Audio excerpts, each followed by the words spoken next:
Interesting that the first video that I post on this channel is going to be about a pending disaster if some people's predictions are coming true.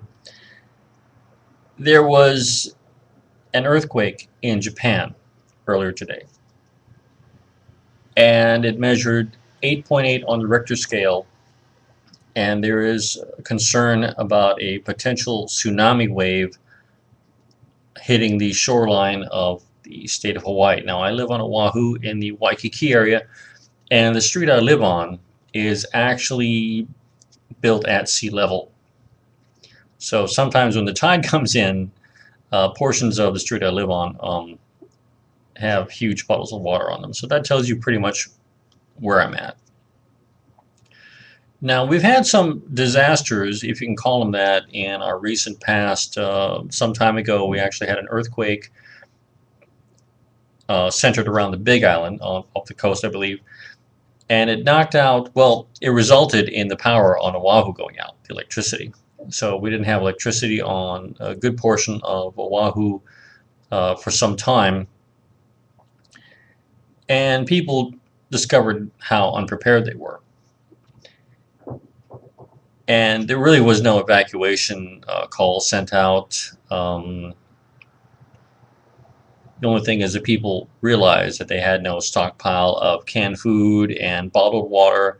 And so when the stores opened again, I saw people at the Walmart stocking up on bottled water and canned food and camping lanterns and stoves and that sort of thing in anticipation of a potential future disaster or maybe a second earthquake.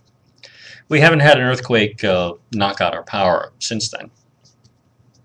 Now, more recently, there was an earthquake in Chile, and there was a lot of widespread concern about a tsunami hitting Hawaii. And people flooded the stores, stocking up on bottled water, camping supplies, snack foods, food you didn't need to cook. And I mean, it was just a madhouse in the store I was at because I just needed to get some batteries. I didn't have any batteries in my apartment, so I went out and bought some. Now, no tsunami hit us back then. And in the days subsequent to all that, people were going back to those same stores trying to get their money back for all the bottled water, canned food, and other stuff that they had stocked up on. Now we have this tsunami warning tonight. Now, I first heard about this shortly before 9 p.m. today.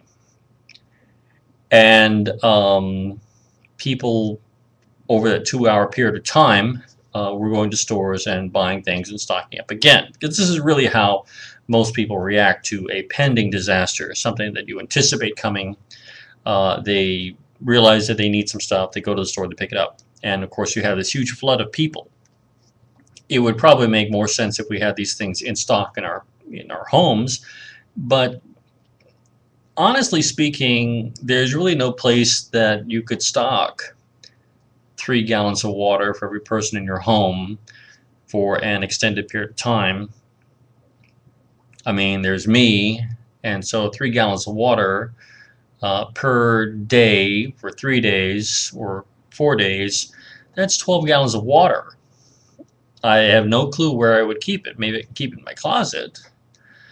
But, you know, the canned food that they tell you to have and all these other supplies, yeah, it's nice to have, but, you know, where are you going to keep it in the meantime? So people tend to react to a pending event by rush buying. You know, they go out, they pick stuff they need, they go back home. And today, of course, is really no different. After the word got out of potential tsunami, people were going to the stores to buy things again. And I found myself, once again, really not needing anything. I have places that I can stockpile water, and I don't need to go running out to the store, mad dash, trying to find all the stuff that I need, because I have what I need now. It just is a matter of course. Now, the concern that potential tsunami is on its way, of course, one is that it's going to be like the last time, which is everybody's saying we got a tsunami on the way, but nothing's going to happen. So why buy all this stuff? We're not going to need it anyway. Of course, that poses the risk of what happens if you need it and you don't have it. It's already too late. So I am hopeful that this will be like the last time, where we won't need those things. They would certainly be nice to have, but you know, just how people are. Okay. Now, I am concerned about the people who are homeless and people who are elderly or disabled, relying on caregivers to take care of them, and who's going to take these people to evacuation centers if and when the need arises. For some people, there is no one to help them when the chips are really down. And I have no idea what's going to happen to, the homeless people living on our beaches, sleeping in our parks, an elderly lady living alone someplace.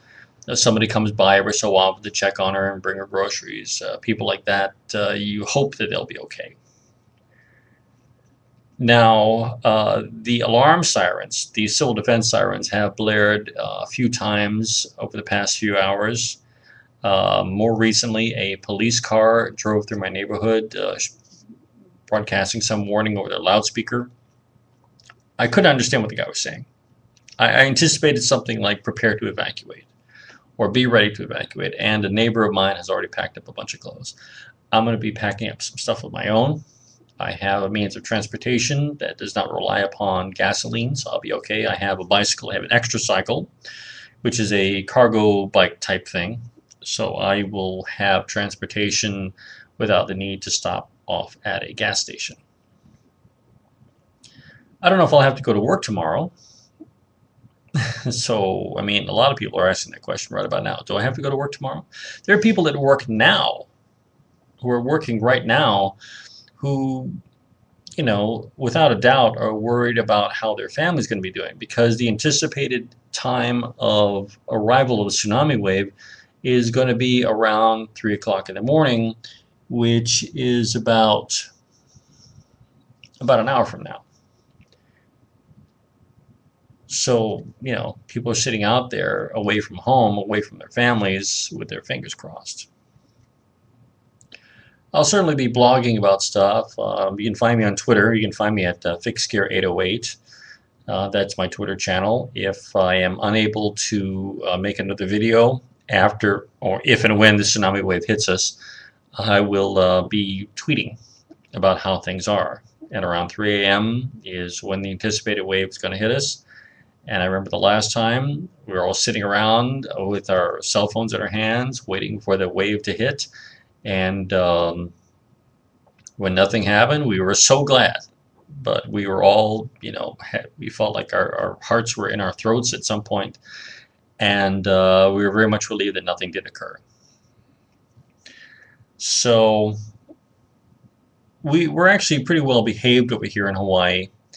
There was a tsunami scare that happened, oh gosh, like 15, 20 years ago, where people were really panic-stricken. People were scared to death that a big wave was on its way.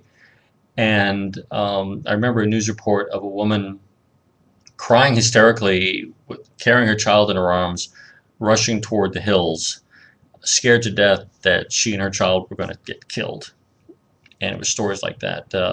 We don't have people, fighting in the stores, getting into fistfights over that last bottle of water on the shelf. I guess we're just not that kind of people. So wish me the best. Wish me luck. And well, I'm an atheist, so I'm not going to ask you to pray for me. If you feel like it, go right ahead. But I will certainly be keeping you as up to date as possible on events here in Hawaii with our pending tsunami wave if it hits. If it doesn't hit, I'll be back on sooner than that. This is FixGear808. Thanks, and welcome to my channel.